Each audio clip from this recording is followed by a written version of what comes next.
Welcome to the LFG Pats Pod with your hosts, Joe and Mike. Let's go! Let's go. Hell yeah.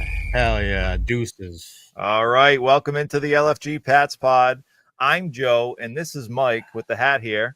And this is episode 19. The logo hats are in. The merch is in. I got it right here. In. But so we have a very special guest today, Jerry Thornton from Barstool Sports. Jerry, thank you so much for joining us. We can't wait to talk to you. We have so much to get into. How are you doing today, Jerry? Just let us know.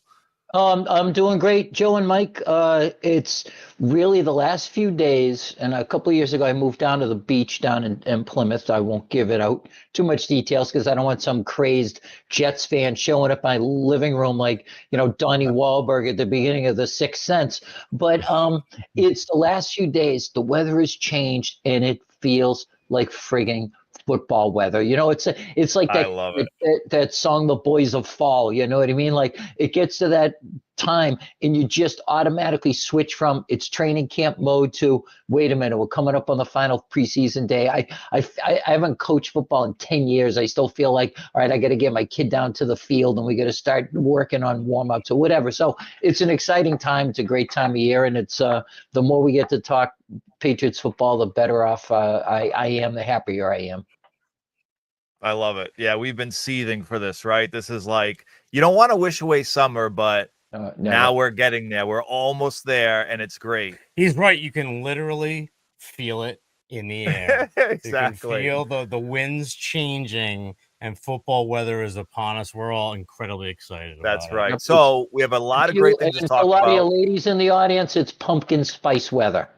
There you go. You can start breaking out the fleece and the hoodies and whatever. We just are excited about, the Sunday after Labor Day. It's kickoff and it's all real.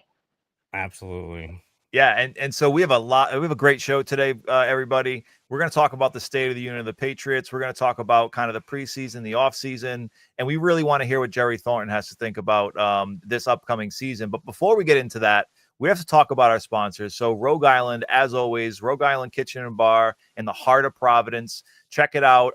It's in the Arcade, the oldest mall in America, if you didn't know that. They have about 50 beers on tap. Jerry, if we get a chance, we're going to take you there and buy you some lunch or dinner. But it's amazing. My buddy Ryan Bissett owns the place. That's a standing invitation. That is a standing invitation. But it's great. A good time. Yeah, that's it. Hey, 50 beers on tap. Oh yeah, 50 beers 50, on I think tap. they're up to 55. Do you like poutine? Do you like chicken sandwiches? They have huevos rancheros. They have an amazing brunch. I mean, it's like a Southern Tex-Mex type of flair. It's like amazing. Really it really is. So that's one of our sponsors. Our other sponsor, which is a new sponsor, by the way, Horizon HVAC. So if you guys have ever had an HVAC system go down, when it's hot, like it was like a week ago, it's 90 something degrees. And you have no AC, guess what? No one's sleeping in the house. You got problems. And similarly in the winter, right? It goes down. You got problems. You're like the Patriots last year with all kinds of problems that they had. But Horizon HVAC, my buddy Mike Cesarino, he owns the company. Great company. They just came to my house, service my HVAC system. Super honest, super legitimate, amazing service. These guys are awesome. They came in and out. They have a great plan actually too, where you can pay, I think it's $200 or $250 a year, and they come out twice a year and they cover all the basic maintenance. So for me, the peace of mind going into the winter, going into the summer, it's worth it. So check them out, Horizon HVAC. But so that's my spiel. But I think we're just going to give you a quick softball, Jerry. Tell me what you think about the Patriots. It's a loaded question, I know. Well, current state of the Patriots, obviously, right? We're not going back. I know Yes. Mike's champing at the bit to go back into the Indeed he is, but I'll humor you guys. the DeLorean and hit 88 miles an hour and go back to Hill Valley. No, Indeed. Since last year, the what was to Patriot seasons what this new Ice Cube movie, The War of the Worlds, is to cinema. It was the year ended on the perfect note, which is they won the game that everyone wanted them to lose. Since that moment, everything I could have asked for, they have done.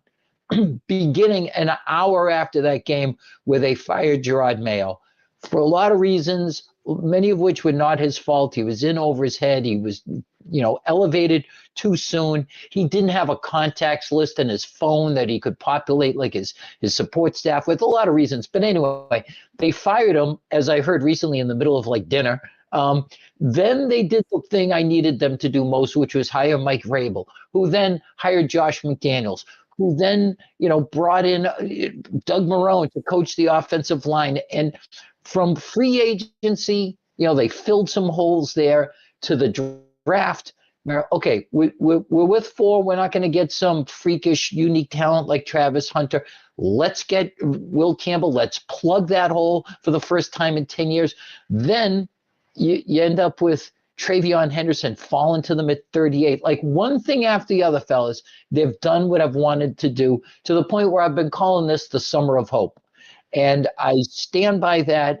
The practices are crisp. They're efficient. Everyone's on board. The preseason games, everyone looks like they know what their roles are. They know what they're supposed to do. I have nothing but optimism about how this whole thing has gone.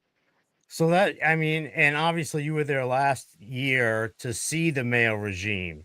Now, I love Gerard Mayo. I really did. And I wanted him to succeed. He was set up for failure from Jump Street. But you saw the difference between last year, the way you're at training camps. You see how the practices are run, how tight they're run or not tight. And then versus what you see this year, it's obviously night and day, down to the minute. So I mean, I know you're an optimist, a Patriots optimist. So am I. I'm very excited about what Mike Vrabel brings.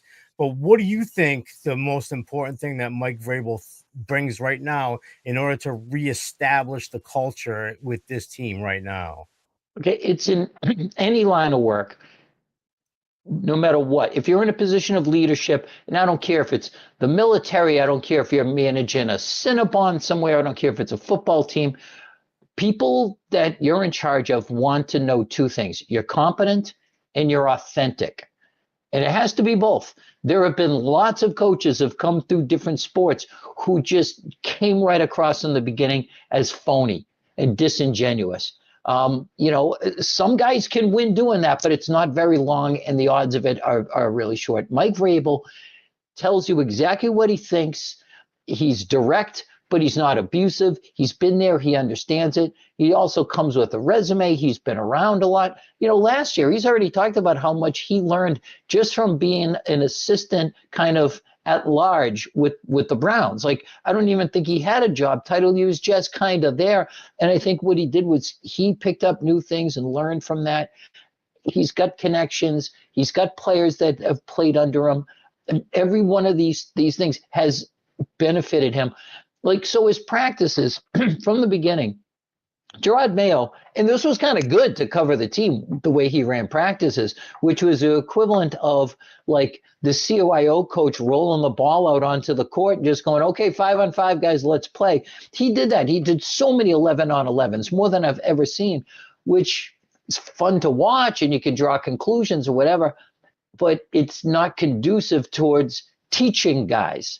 So when we could see all throughout camp, guys lined up in the wrong spot, guys who didn't seem to know where they're supposed to be, receivers running the same route or in the same area, where 2 guys, the defenders could cover 3 because they're all bunched into this little triangle. With Vrabel, there's some 11-on-11, but it's set up by, we're working on this today, and then we're going to translate it to that. And, then there were just days where it's just a walkthrough day. And then the following day, we're going full pads and we're going to work on the things that we did with the walkthrough. It's a plan. It's organized. It's by guys who do this for a living. And again, Gerard Mayo had never done it before. He had sort of been there. But, when you go from, wherever he was, the linebackers coach, and you skip like 4 promotions along the way, and now you're in charge, you don't know even what you don't know, until you're doing it. Okay, how about this? How many times has Vrabel said something this camp or even this whole offseason, where he then the next day had to explain it or walk it back or say, I guess I shouldn't have said that. Mayo is Good doing point. that daily. Good point. No walkbacks. Yes, and those things matter. You know what I mean? It Like, does. the reason I loved Belichick so much, note the shirt I'm wearing, is because with him, everything that he did, every action he took, every gesture, every word he chose was designed for one thing, and that was to win Super Bowls. And maybe some reporters didn't like it, and maybe some fans thought, well, why is he being so mean to this guy or whatever? It was all for one purpose. He didn't care about making friends or influencing people. He just was talking to his own team. Well, Vrabel has a different style, but the net result is the same. Everything is focused on how to get his team ready to win games, and then eventually playoff games, and then Super Bowls.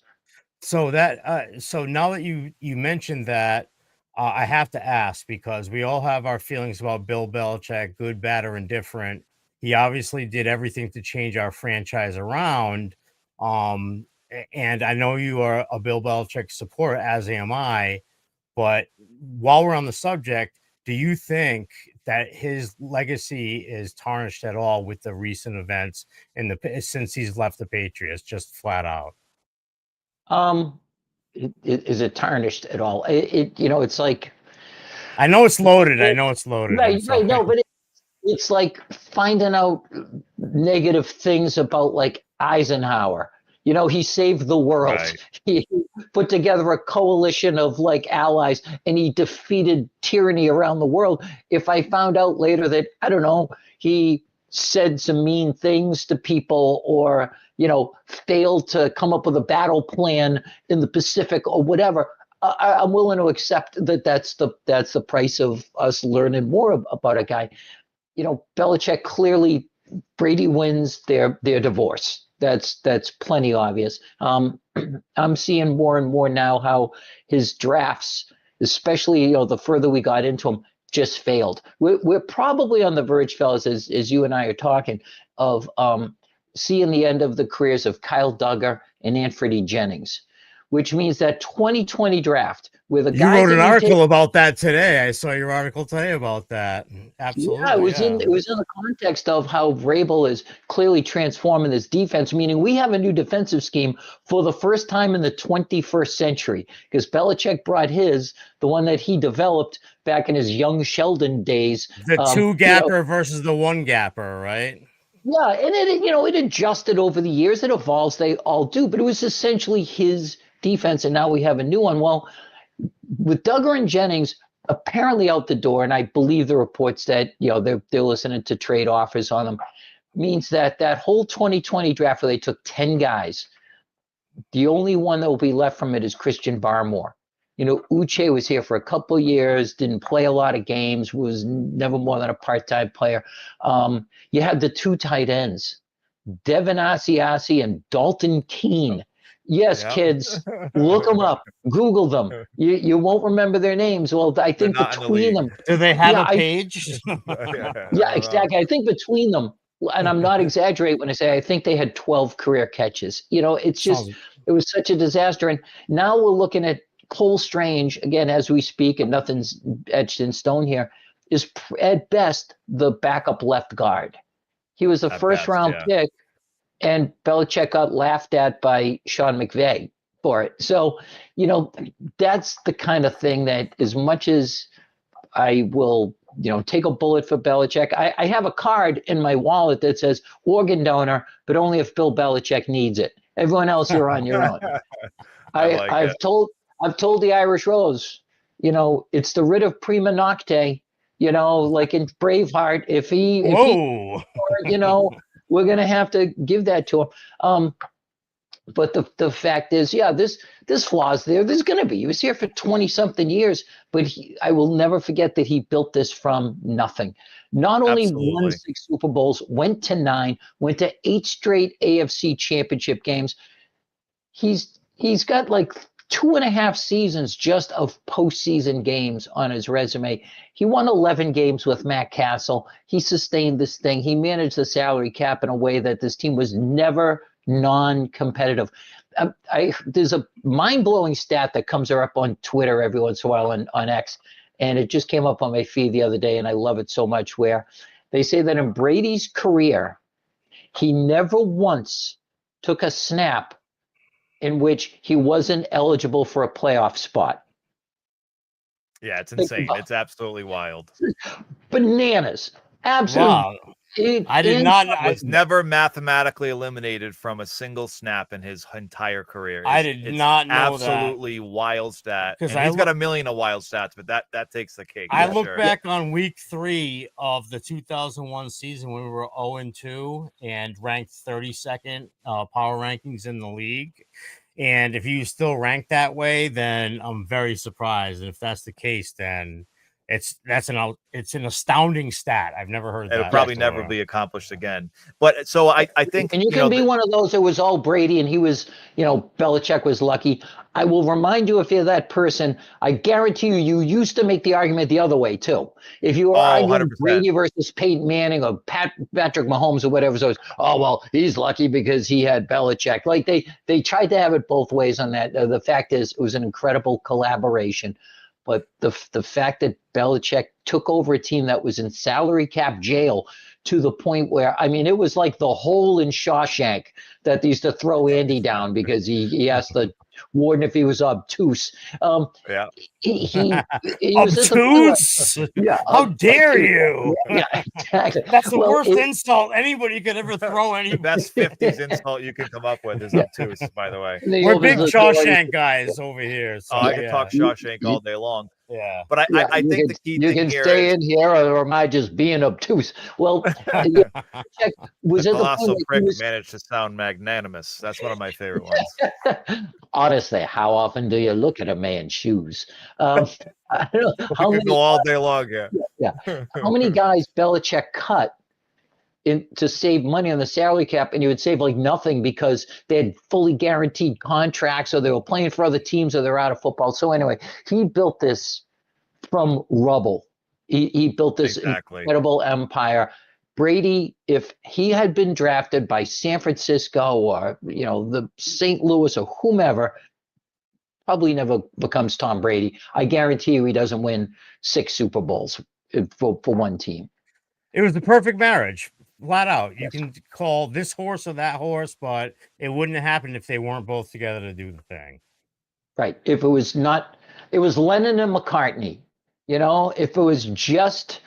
They hated each other, but they made beautiful music together, basically. That's it. What that was. If it was just John Lennon writing the Beatles music, you would have gotten a lot more songs like Woman that he wrote about Yoko Ono or whatever. So.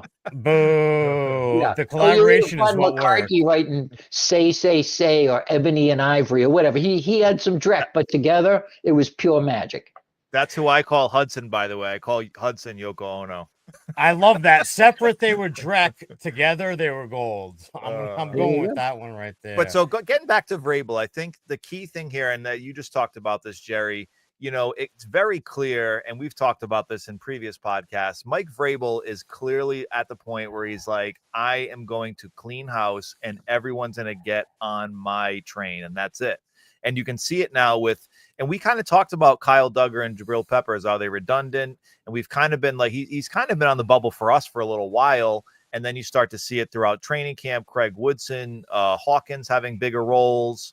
And then you see Jabril Peppers coming up into the box and playing kind of a hybrid role and even going, back into the deep half of the field as well. And so this is where it's like, yeah, like you said, who's left? You got Barmore. You got, some of the linemen, but like when it comes down to it, all these people are Vrabel picked guys. If you make this 53, you are a Vrabel picked guy because he cut captains. He, traded people. He did all kinds of stuff. He cut Bentley and Andrews. It's unbelievable the amount of captains. Peppers is the only one left, right? Is the only captain left. Exactly. Well, part of that includes the quarterback. How could I be flaking on his name? He started the season for us. Milton? No, started the season for us. I just was here in 2016. Oh, Jacoby Brissett. Jacoby Brissett, just flaking on his name. Yeah. Like he's very forgettable, so you're not wrong to forget him. Exactly. Right out of the gate. And Andrews, so Peppers is the only team captain here. He also, he brought in guys that either he has a connection to or his coaches did. So, for instance, Harold Landry jumps right out. Robert Spillane, who I have already predicted is going to lead New England school kids in the most shirts sold after Christmas. Like that first Monday after Christmas break, more kids are going to be showing up to New England public schools wearing a Patriots 14 jersey than any other Patriots player. I think he's going to be a folk girl. I love that take. I like it. I like it. Spillane is that. He's got the he wears his to heart in his McDaniel. sleeve. You can tell. Oh, yeah. And he's a 100 tackle guy, and he's going to be such a fit into what Vrabel likes to do. And there were people questioning Stephon Diggs. And sure, I get it. We all remember him just chewing out Josh Allen at the end of a playoff game at Buffalo where, the stands were filled with Bengals fans. And I love that because I got to write this bit that has now become a recurring January blog for me, which is the Bills dynasty finally over? And there was a bad look maybe for Diggs. Well, who was his wide receivers coach last year? It was Josh McDaniel's brother. I'm going to say it's a pretty safe bet that he came highly recommended. If he was like this high maintenance diva who wasn't going to produce, he would have, our offensive coordinator would know that. And he would have told his brother to stay far, far away from that guy, basically. Right. Yeah. Well, if they're anything like me and my brothers, if they got a grudge against each other, maybe, if it's a practical joke. Just on purpose. Yeah. I'll tell you who you really want. You got to sign Antonio Brown. This guy is terrific. You got to love working with him. Right. Shoulders. Exactly. So, yeah, it's the fact that, and this again goes back to Mayo, who was just in over his head. Why did he pick Alex Van Pelt to be his offensive coordinator? Because the first 12 guys said no, they wouldn't take the job. And Van Pelt, I suppose he did what he could do. Who knows? He helped Drake May a little bit with his footwork. He fixed the footwork situation. I don't think he was completely useless. He couldn't call plays. He hadn't called plays since 2009. He was offensive coordinator in Cleveland in name only, and he ends up here. And it was kind of like one of these, well, what do we expect? But you remember the chaos of guys lining up in the wrong spot and having to be adjusted. And you're trying to teach Drake May in this atmosphere where how many false starts were there? How many guys lined up in the neutral zone? Like it was bedlam. And I found this out recently because it drove me nuts that they spend a whole summer coming up with a starting lineup. And they settle on their left tackle as Chucks Okorafor, who lasted 12 plays. My analogy for this is you go through all of spring training, pitches and catches reported mid-February, you're out the door at the end of March, and you picked your opening day starter, and he pitches an inning, and then you pull him, and he never throws another pitch for you. Like, what did you spend all of March doing? Well, that's what they did. Well, apparently, Okorafor, just dealing with Scott Peters, the offensive line coach, just said, what do I need this for? Like, I'd rather just not play football. I've been around the league 5-6 years. I don't need to be screamed at by this guy. So it was just another coach that was just in over his head and in an untenable situation. And, more power to the Crafts for just having the integrity to go, it's a mistake. We made it. We're not going to. Rip the Band-Aid off. You got to give him credit for doing that right away. And you also have to think that once Kraft signed that deal, the futures deal with Mayo, and then he saw Mike Vrabel get somewhat unexpectedly fired, you knew Kraft was immediately regretting that decision because Vrabel was the guy he would have always wanted the whole time. So it was almost a blessing in disguise for Kraft that Mayo did so bad because he could justify bringing Vrabel in, the guy that he wanted in the first place all along anyway. The timing just didn't match up on that particular level. Vrabel had to go he was an offensive consultant with Cleveland, which, he speaks about that. And he said, they gave him a good insight about how the offense works and what like that. So that extra year, I feel like it helped everybody. It didn't help us. I mean, it got us a good draft pick and whatnot, but ultimately Kraft wanted that in the first place anyway. So now we're here. So we predict, us personally, we think the Patriots can sneak in as a wild card team. We've been a little bit hesitant based on like the last couple of weeks with Drake May's been a little bit shaky and things like that. But what do you think, Jared? Do you think this team can sneak in as a wild card team this year? I think they can be in the playoff hunt in December. I mean, I think that's about as bold as I'm willing to go because, we just don't know. One of the things I really want to look for, and God, it's such a cliche, I'm almost embarrassed to bring it up, but it is a real factor. It's a real phenomenon. Do they know how to win games?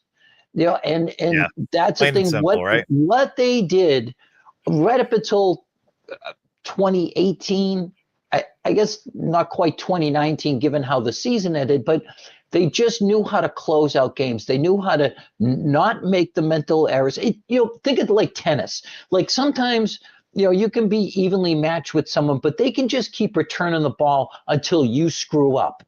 They're not going to hit difficult shots, but eventually you're going to hit the net. The Patriots are always that team that just kept serving it back to you and wait for their opponents to screw up, like a quarterback who just has to chuck it deep. And you just wait until he makes that mistake. Well, they became that team. They became the ones that, forgot how many, what down it was, or let the play clock run out, couldn't get their toes in bounds or whatever. It was just always, fumbled in the red zone. And that goes back to even the year with Cam Newton. They had a winnable game in the first month of the season, and he just coughs it up while he's in field goal range. And Mac Jones did the same thing. So if they're that team that understands, like, takes the coaching and understands this is how we play situational football and all those other, hackney cliches. I'm embarrassed to even be spitting on your perfectly good show. Oh no, you say it. You can say it. We like it. We love it. Yeah. It's a real thing, and we watched it in real time. And now they've become that team that opponents just sit back and wait for them to screw up. So if you eliminate that, and they're just competitive, and they're going to be favored in 11 games after being favored in 0 games last year. Yeah, if they're in the hunt in December, I will take that right now as a win, because now you're talking about 8 or 9 wins, maybe double digits. Yeah, I really think the big thing that helps us now, this is really, we really need Gonzo to be healthy. I mean, I think that's the backbone, right? If we can have a healthy Gonzo, we've seen Carlton Davis for like a play. He had like a pass breakup and instantly went out in the last preseason game. Whatever, it's fine. We have Alex Austin, so our cornerback depth is really good. Marcus Jones in the slot mixed in with some special teams, and then we have Milton Williams, we have Barmore being healthy, Gonzo being healthy. To me, that takes so much pressure off of our offense. And those games that we're favored in, I really feel like, I think we could be a 10, 11 win team. I think it's in the realm of possibilities. Now, am I going to go bet in Vegas that we're going to win 10 or 11 games? No. But I have a really good feeling that with the core of our defense healthy, we're going to give a lot of these teams fits. And I really think, like, the biggest thing that scares me is our run defense. And week 1, guess what we're tested with? We're tested with Ashton Jeanty. And on the flip side of that, we're tested with Max Crosby. And so week 1, right out of the gate, man, I feel like we're going to know a lot about this football team. Now, granted, we've been talking about Drake May. We know what he's been doing lately, which is, being a little careless with his throws, some overthrows to, Demario Douglas, missing whole sides of the field at times. I think he's not used to having 4 or 5 seconds in the pocket, right? What happened last year? He was running for his life the whole year. So new offense, not used to having a little extra time. Guess what? He's 22 years old. He might not have that extra time this year. Well, either. That's fair. That's fair. But in the grand scheme of things, Josh Allen, how long did it take him to get good, right? Several years. Several years. A lot of these guys, I mean, most of these guys don't come out of the gate hot. So I don't know. For me, it's our defense is the backbone. If we have a healthy Gonzalez, if we have a healthy Barmore, the sky's the limit. I mean, but it's a wide prism, right? You're anywhere from 7 to 11, 12 wins. I think it's a pretty wide prism. Sure. I looked up the snaps last year on defense, and it was Christian Gonzalez led the team by a million miles. Number 2 is Jelani Tavai. Now, okay, he's a hardworking guy. You know, he's a banger. I get it, but he's a limited guy. He's really like a obvious run down player, right? He doesn't fit the scheme. He doesn't fit the current scheme, basically. Yeah, and even last year he was in there because Bentley got hurt, but he's a run force player. He's a between the tackles kind of a thumper, and he was so exploited in the passing game or whatever. You know, you mentioned Marcus Jones. He got a lot of reps, and I like the player for what he can do, obviously as a kick returner or whatever. He's also 5'8". And I want him go stride for stride with a guy, matching his hips, doing the pattern match, you know, defense and everything, and then just they catch it over his head.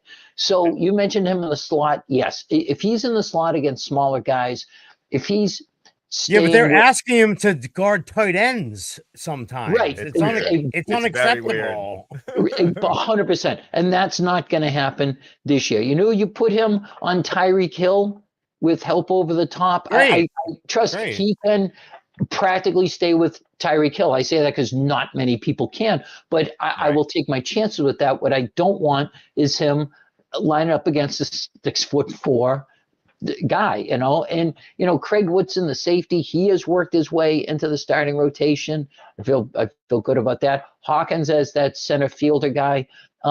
And as much as I've liked Duggar over his career, he's clearly not recovered from his foot surgery. He's clearly a liability. He was very close, statistically speaking, to giving up like a perfect passer rating. Like when I see a guy with a passer rating against that high, you say to yourself, if he wasn't on the field, it would be only marginally better. You know, if you just had a broomstick out there, and I feel like bad because I'm ripping on the guy who is tough and really, you know, brought a lot of effort, but he's limited physically. You shouldn't feel bad about that. The guy has played himself out of the competition, no matter what his injury was. And I've been saying it the whole entire offseason, him and Jabril Peppers' skills are redundant.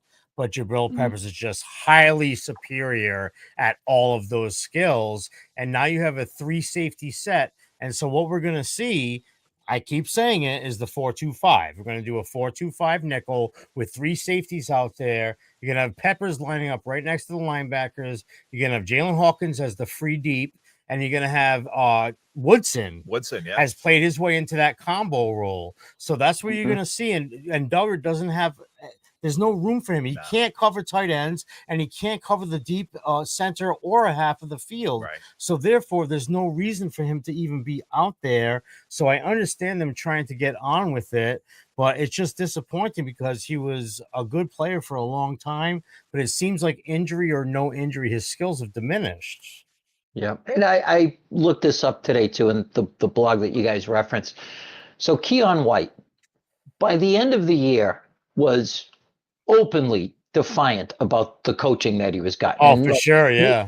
Which can be a red flag, like maybe this guy is high maintenance, or it could be a red flag.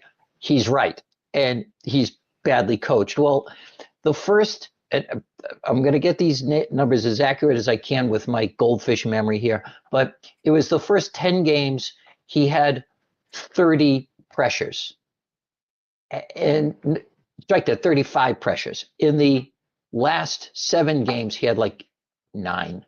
You know, it was a huge drop off, which tells me that's a guy you're not utilized, right? He had 5 sacks in the first 2 weeks and did nothing for the rest of the season. That's on coaching. Like at some point they have to go, how can we get this guy in a position to utilize his skills? I'm confident that Vrabel, with an attacking style of defense, with twists and stunts and press man on the outside to limit how much, the quarterbacks have to get the ball out fast because they're not going to have much opportunity or whatever. I'm excited to see what Keon White can do. And now add to the mix another undrafted free agent. They have this Elijah Ponder. He's coming on. Oh, yeah. They talk highly of him. It was a Will Smith, one of the assistants, said that he's the most talented undrafted free agent I've ever seen. Like, what? Period, Okay. Yeah, that might be hyperbole, but it's still a good compliment. Oh, 100%. And Yeah, then listen, I'm all about being out over our skis and being super overly optimistic. I've made a career out of it, and I've been burned a lot. If anyone wants a Tyquan Thornton jersey, I own one. You can.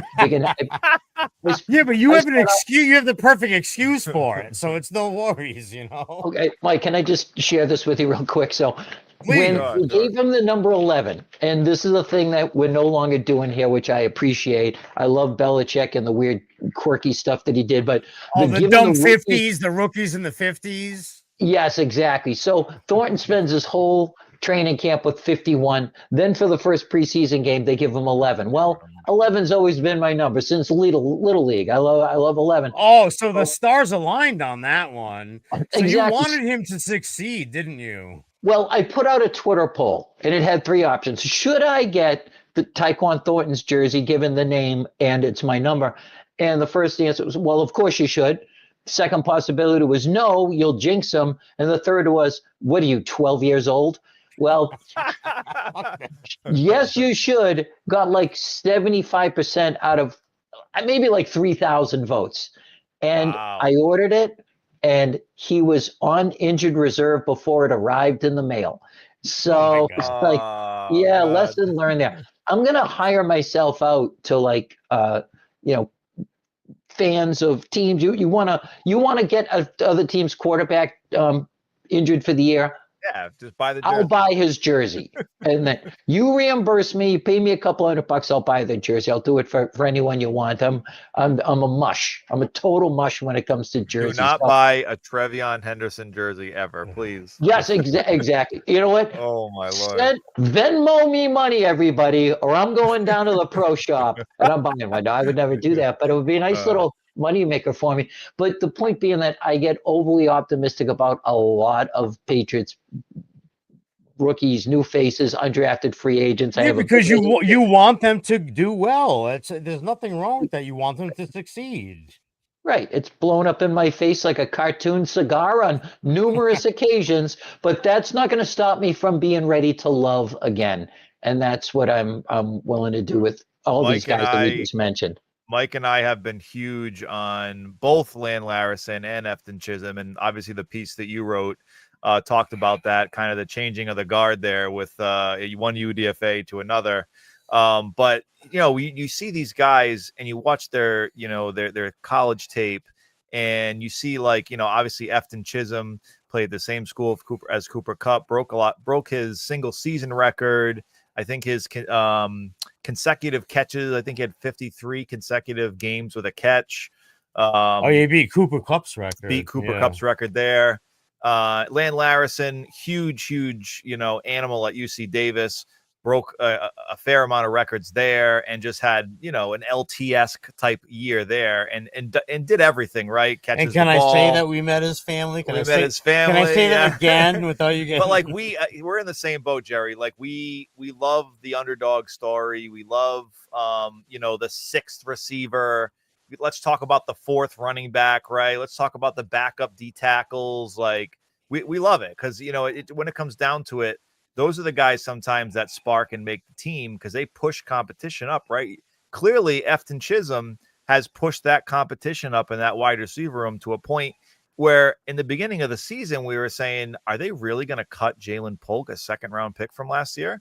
And we're at the point now where it's very blatantly obvious that they're either going to pup him or they're going to cut him.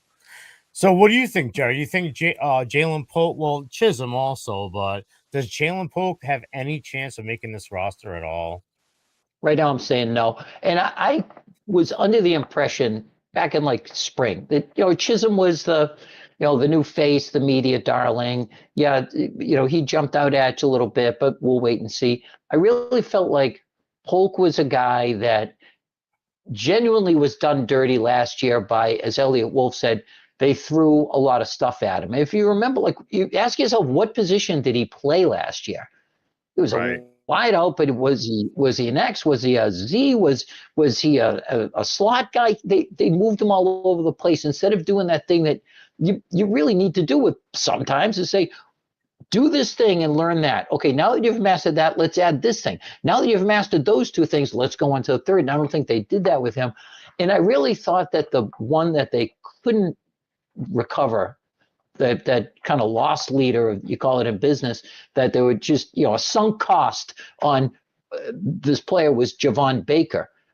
And yet he's shown that maybe he's at least worth considering. But Polk has just vanished into the ether, right? I mean, he doesn't get open. He doesn't catch the ball when he gets it. Whereas Chisholm finds a way to get open. And so much of this offense, and it's good to have back with an offense that you can recognize. Like, I don't have to worry, what is Matt Patricia's like offensive philosophy, or what is Alex Van Pelt doing here? Like, because it's not a small sample size, what the McOffense is all about. It's predicated on slot receivers, running option routes, knowing where to go. If it's man coverage, you run by the guy. If they're sitting on the inside route, you pivot. Whatever. There are certain rules, and the kid's a perfect fit for that, right?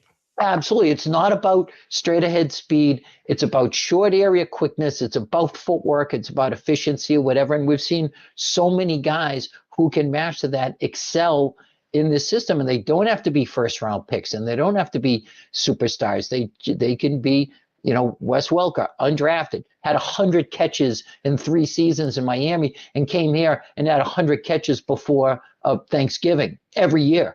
And then Julian Edelman and Danny Amendola, whatever. So this guy, Pop Douglas, I'll include him right now in that category. And you look at Chisholm and you go, yeah, he does those things. He fits that mold. I don't need to get negative and say, oh, he's playing other teams' second and third stringers, and they'll all be, working as Starbucks baristas next week. That's not the point. The point is he has the skill set. Keep him around and develop it. I'm not seeing that with Polk, and I never seen it with Baker. Again, they combined 13 catches last year. Right. Even if I can pin some of that on the coaching, it's how long do we need to keep that experiment going before we just go, it's, again, a sunk cost, write it off against our taxes, and let's just go with the guys that we have. So for Javon Baker, they have him on first team gunning opposite Brendan Schooler on the punt team to try to diversify his talent. Do you think that's enough to keep him on the team? Because I personally don't. No, because it's already a crowded wide receiver room.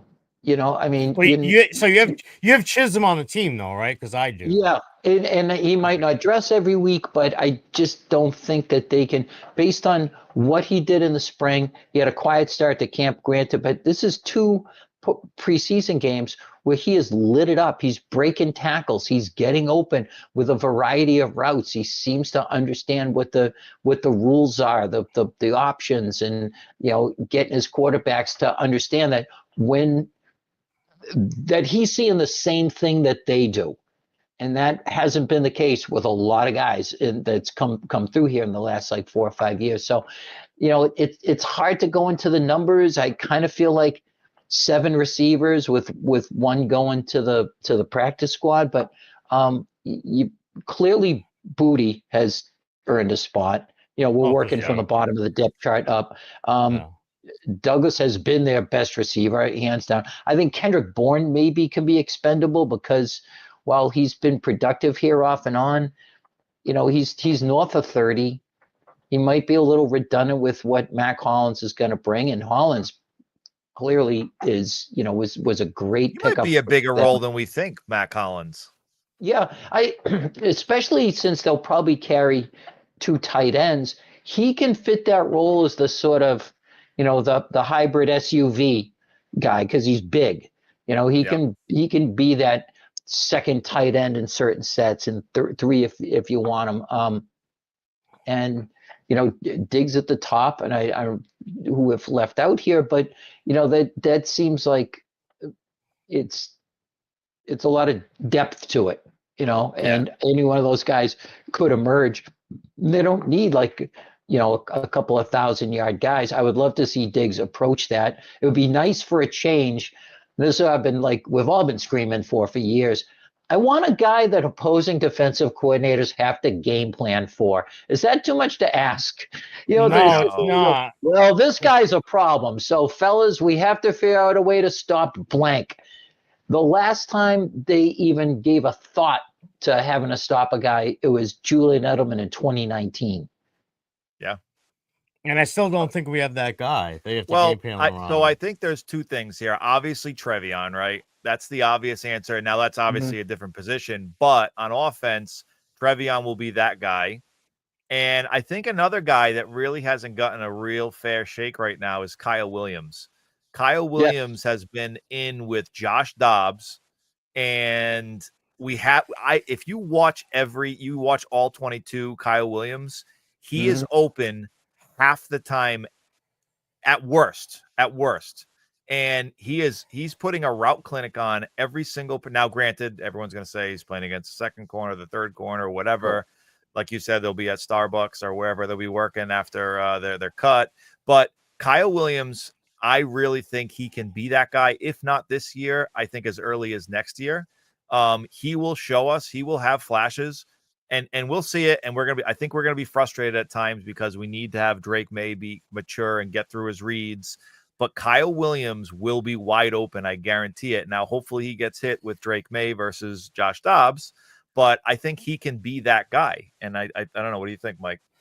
I think he's going to have to work his way into the rotation. I have the top three right now. I want to say Booty's the X, but Matt Collins has been really coming on. Stephon Diggs, while he is a number one receiver, he's not a true X. He's a Z. Right. He's a flanker, and he's a fantastic flanker as well. Don't get me wrong. He's a fantastic slot guy, and he can play the X as well. Don't get me wrong, but that's not his first position. It's going to be Booty and Hollins on that side. It's going to be Diggs on the other side, and then it's going to be Pop Douglas / Efton Chisholm in the middle. So. But that doesn't mean that your X is your one. It means that your flanker is necessarily your one, who is Stephon Diggs. So he might be your number one receiver right now. I see him getting 6 to 8 targets a game easily, but I also see our offense coming out pretty much as conservatively as possible for the first couple of weeks, just because the passing game has been shaky. What do you think about that, Jerry? Yeah, I'm fine with. I'm a big believer that the first month of the season is an extension of training camp anyway. Indeed. Even during their peak years, there were a lot of 2-2 starts in that. And I remember the legendary we were on to Cincinnati game. The previous game they lost at Kansas City, blowout city, and it was panic in the streets. Well, they started out 2-2.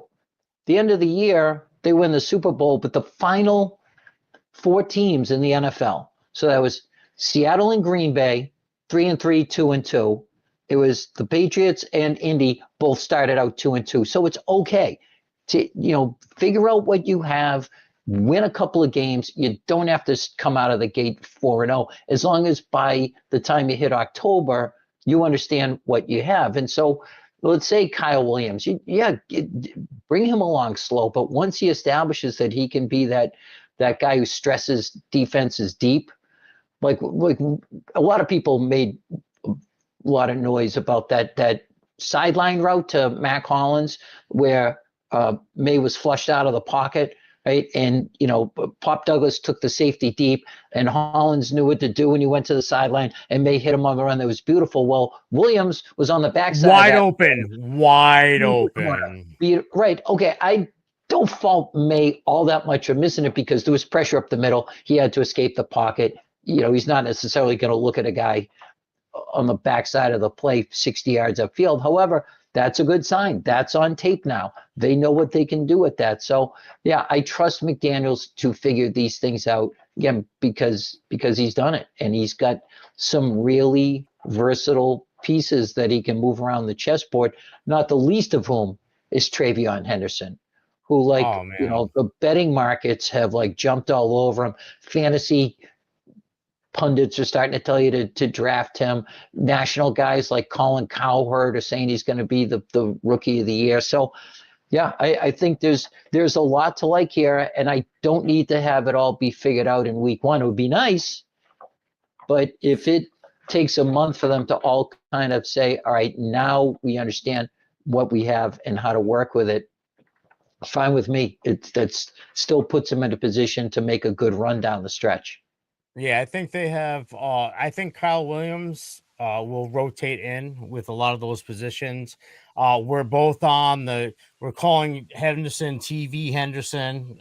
I don't know if that nickname's going to stick. It's sticking. I think it's sticking right now. The TV, but the hype is so high with this guy right now, and we all feel that it's palpable. And Jerry, you wrote an article about the guy like very recently, today or yesterday or something like that. So you feel that same energy. Is this guy the real deal? Because when I look at the tape, he moves differently than other people on the field. Is he for real? I think that he is. Yes. Again, you can be that person who goes, well, what does it mean? It's just this. Oh, he's only playing against what? And if you're that person, take a minute. Shame on you. Yeah. Well, do a little soul searching. Ask yourself why that is. So Boston comic named Teddy Bergeron, who used to do this bit about, he was a kid, he went to see Peter Pan live on stage. Like, look, Peter Pan's flying, and he was a guy behind him just going, you can see the wires. Look, there's the wires. Do you want to be that person? You miserable prick is what I want to say, exactly. Do you want to just let the magician on stage do the trick and say, oh my gosh, he actually made a lady disappear out of a box? Oh, do you want to go, there's a trap door in the stage? I don't need a reality check on Travion Henderson. Let me just enjoy the fact that the first time he touched the ball in the NFL, not only did he go 100 yards for a touchdown, but I guarantee you guys had the same reaction as me. When he had two guys to beat, you said he's gone. We were in the stadium. We were right there. We were in the stadium. We were in the end zone where he ran into. We were like, he's gone. That's it. It was electric. We could see it right off the bat. It was awesome.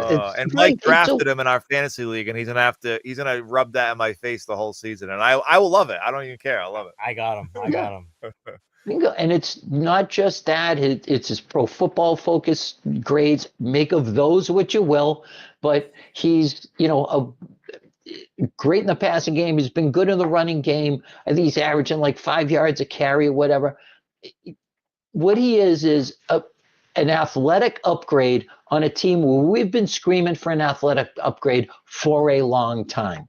Again, someone that defensive coordinators are going to have to say, we need to account for this guy. We have to know where he's going. And you already see how he's being utilized in different ways. He's being motioned in. He's coming back. He's motioned in, flexed out, all of it. Yeah, going from the slot, going to, running wheel routes, but catching the ball in the backfield. And on top of all of these things, and this is a key factor, if you look at the great third down backs that have been in the Patriots over the course of the dynasty. So going back to Kevin Falk, Shane Vereen, not a great one, but a very good one. And then, of course, James White. One common factor among all of them is it took him at least a couple of years to figure it out. Because they all got redshirted. All those passing backs got redshirted in Belichick's offense. Exactly.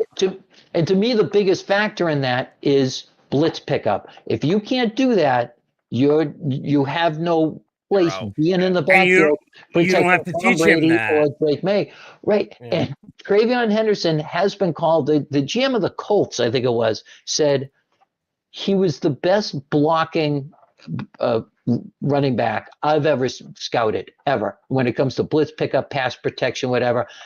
We haven't seen that in preseason, but that's a part of his game. So I think he's not going to go through that learning curve like James White took 2 or 3 years before he became the James White that we know of him. And you would see him just get trucked by guys. Again, the effort was always there, but he just didn't have the skill set.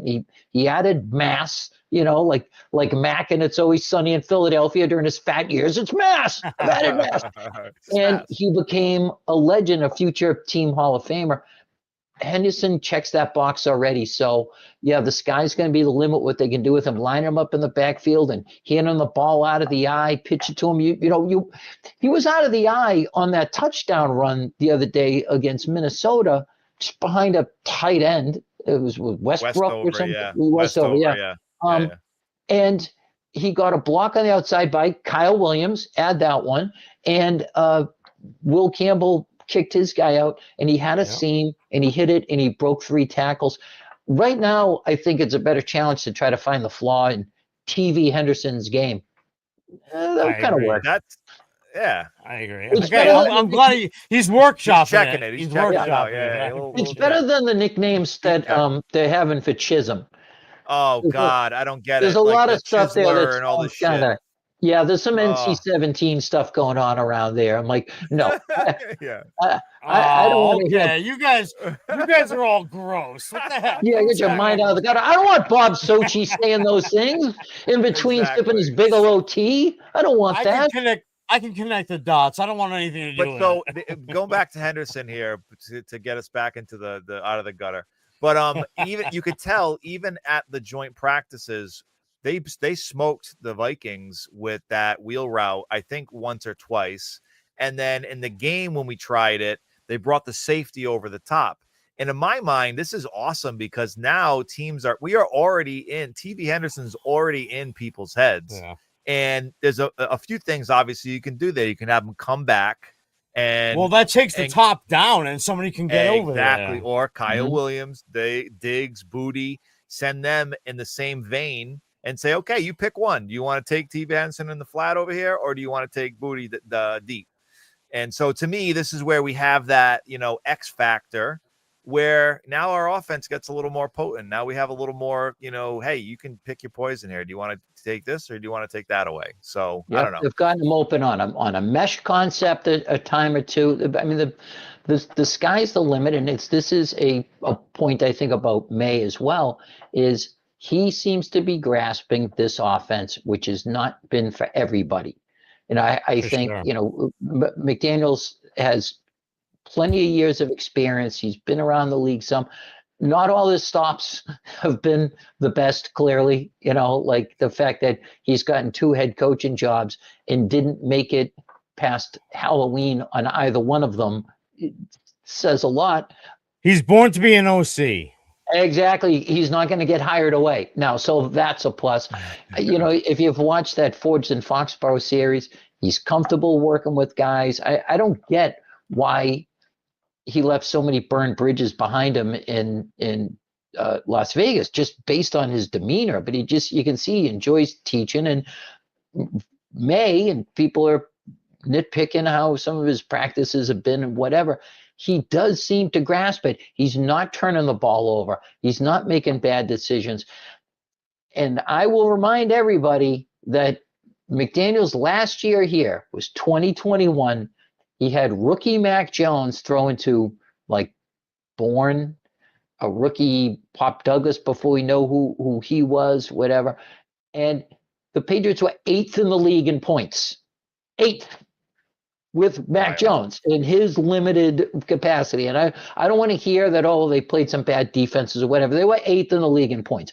The last 3 years, they've been 29, 30, 32, whatever it's been. So, those days are gone, and they will not be mourned by anybody. So I think the total package, again, the offensive line has to work out, clearly.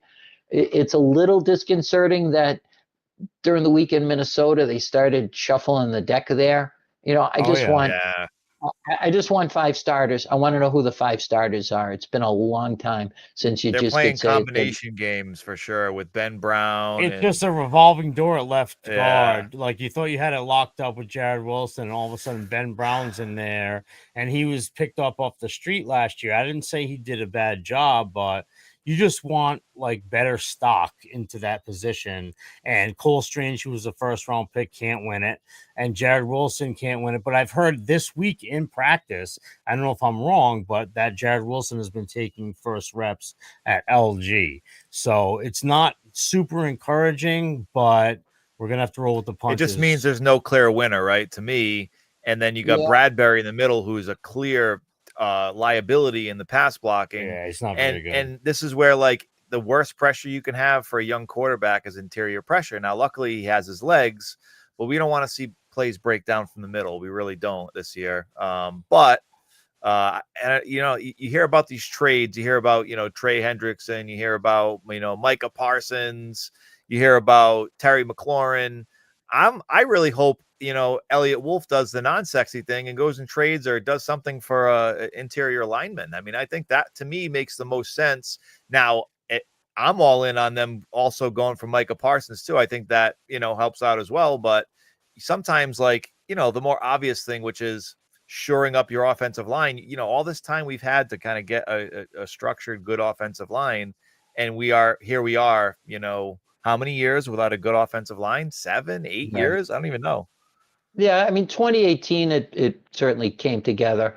And that was a minor miracle. You had Trent Brown, who they just picked up for nothing. He was like an afterthought. He was going to be maybe right tackle. He was going to be Isaiah Wynn's backup. And he had a phenomenal year, but it was just like the one phenomenal year. Like he did nothing since he cashed in. And, I mean, in a perfect world, they've just been kind of mixing and matching and see what they have with guys and figure out what their backup situation is going to be. I still don't love it. I tell you, what I do love is Morgan Moses. I mean, if he's not a captain, then everything I know about the world is wrong. He's 34. He's got that infectious energy. I loved in the Forged in Foxborough, like him running. They had a name for it, like the after school club or something. It was just the offensive line working on things after practice, and it was him because he's been around the league the longest. And then it was Michael Onwenu, who's been in the system the longest. And it was good to see. And I could listen to that guy talk all day long. I just want to be happy to listen to him block all day long. Yeah, there you go. Wordplay by Old Boss. I like it. There you go. Well, and then you got the surprise Marcus Bryant too behind him. So it's like right side seems very solidified with Onwenu. You got Marcus Bryant, he seems like could be a plug and play swing guy if you need him in a pinch. And obviously developmental. But yeah, it's that center, man. It's that center left guard. I think they'll figure it out. I think you're right. I think they're just trying things out and trying to see what sticks. But we got to figure it out quickly. Absolutely. Yeah, and I mean, believe me, if it's Wilson, and I liked how he looked and everything. I love the idea if they've drafted their guy who's going to be their left guard that Strange never became. Yeah, we're still looking at 2 rookies on the left side of the offensive line, which is a little bit scary. Scary, yeah. Indeed. Having said that, I really want it to be rubbed in the face of the anti-Will Campbell people. I call them the arm measuring industrial complex, who are like in a panic about this guy that, I heard he got beat in a rep during joint practices with Washington. Okay, well, what did he do the rest of the practice? Yeah, I mean, again, Pro Football Focus has grades on him. He's the only lineman in the league that has, it's on a scale of 1 to 100 for you listeners who don't know. He's the only one who's above 80 in run blocking grades and pass blocking grades. He's a left tackle. Everyone who thinks he's a future guard because he's got his little, T-Rex arms or whatever, just relax. Let the guy. Seriously. I think there's an acronym for that. I think it's like GTFOH, right? Isn't that what it is? Yeah, exactly. Watch him go upfield to the second level. Watch him knowing that. Oh, he's freaking mauls people. He destroys people. And that's the best part is, and you know what the haters say? They go, "Oh yeah, we know he's a guard. Of course he blocks well." It's like, all right, okay. Yeah, that's No, it. he's a left Like, tackle. I've seen him do combo blocks, chip a guy, and then wipe out the safety, or come down and take out the middle linebacker while Wilson comes around and kicks out the end. Like the precision is there. There is a plan in place. And Doug Marrone, and I forget the nicknames of his two assistants, but it's three guys working the offensive line and all just trying to stay on the same page and deliver a coherent message among the three of them. And you go, okay, the adults are in charge, and it shows there aren't guys coming free unblocked.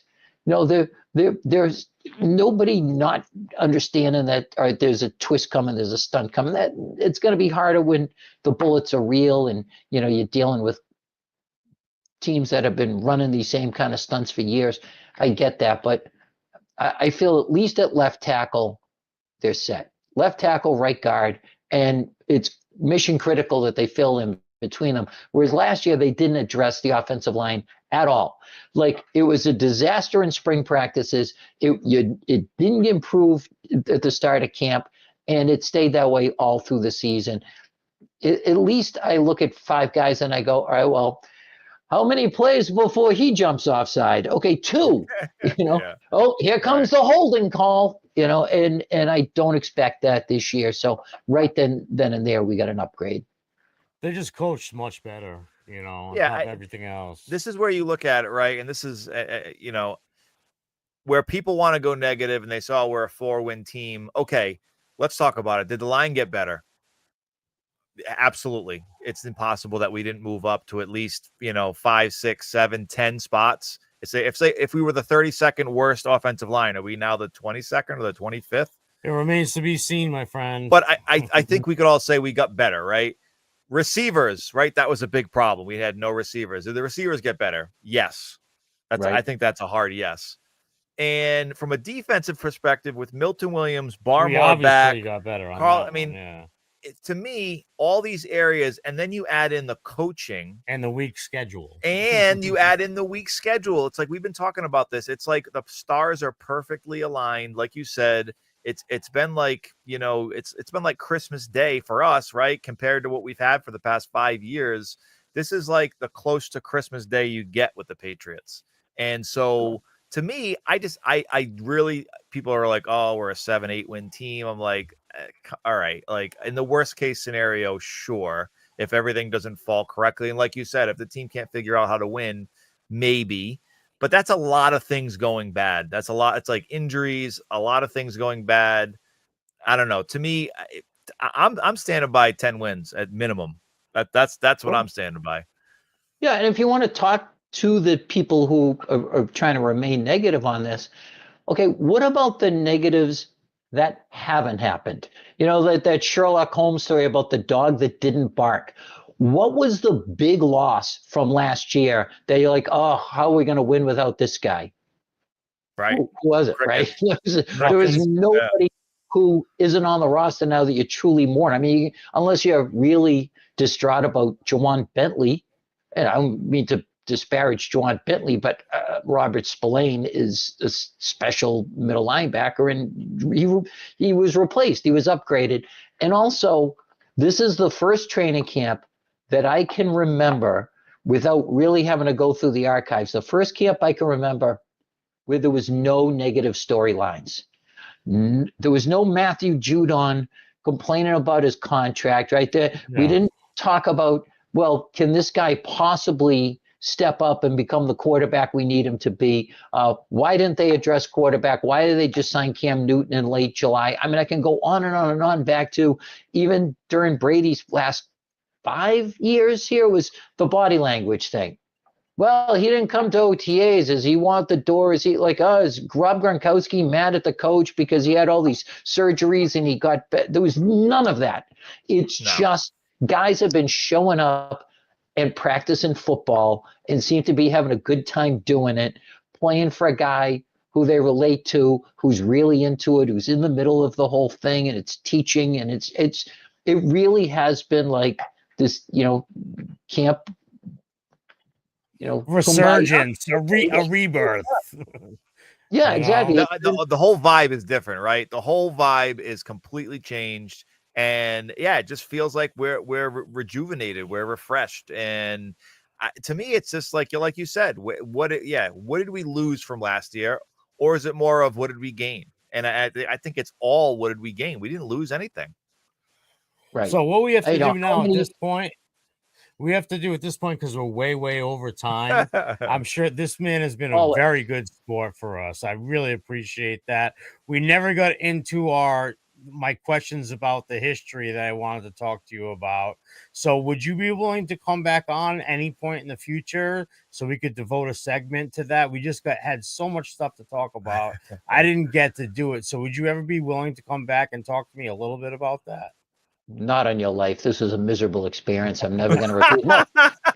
Yeah, no, yeah, we're rough. We're a rough crowd here. I got to say, I appreciate you guys having me on. I have to say, one consistent through line when people are nice enough to ask me to join them is it's like, well, we went really long. I apologize. That's on me. No one listens to me at home, So when I get someone who actually wants to have a conversation, like honestly, my family's just like, what are you talking about? Who's Travion Henderson? Yeah, whatever.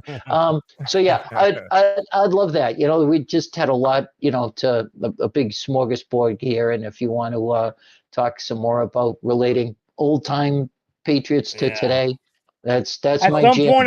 At some point, I want to talk about Squish the Fish. You might be one of the only people that can relate to me about that at some point. So yeah, and maybe we could do it over lunch, or Once in a while, you'll see some old guy still wearing his Squish the Fish shirt. It's like, sir, there's one other thing. Since then, you can kind of. But oh yeah, I remember. Those are my first memories. I'm a little behind you, but I grew up.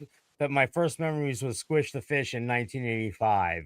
And I know you were there for that, so I'd love to hash through that with you sometime. I was at the Knights of Columbus in Weymouth. We had a big bar table filled with. I knew he would know exactly where he was when I brought that up. I knew it. It was the table was filled with what we call dead soldiers, which are empty Bud Light bottles. And I was at that same Knights of Columbus watching the Red Sox win the 2018 World Series against the Dodgers with the same group of guys. I'm like, look at us. Our lives haven't changed as people. You told that same joke when we were here in 1985, and okay, man.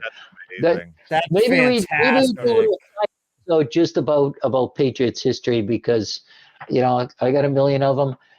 I suggest you buy the book From Darkness to Dynasty, the first 40 years of New England Patriots. I've read it, my friend.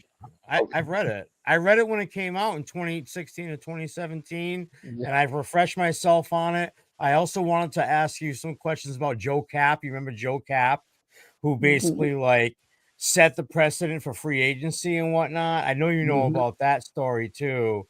So I know your work, man. I'd love to talk to you about it sometime when we have the chance. I really appreciate it, Mike and Joe. Thanks, fellas, and let's do this again sometime. I appreciate you having me on. Thanks for the invite, and it was the first time we did it. Let's not let it be the last. The pleasure is all on this side of the room, right? For sure. Thank you so much, Jerry Thornton. It's been a great episode, guys. The season's coming up. We're going to have a lot more episodes. I think Fitzy might be on next week. We'll see. I got to nail him down. He's tough to nail down, but thank you again, man. Jerry. And thank you, everybody. Let's fucking go. LFG, thank you. Thank you all very much. Thank you all so much.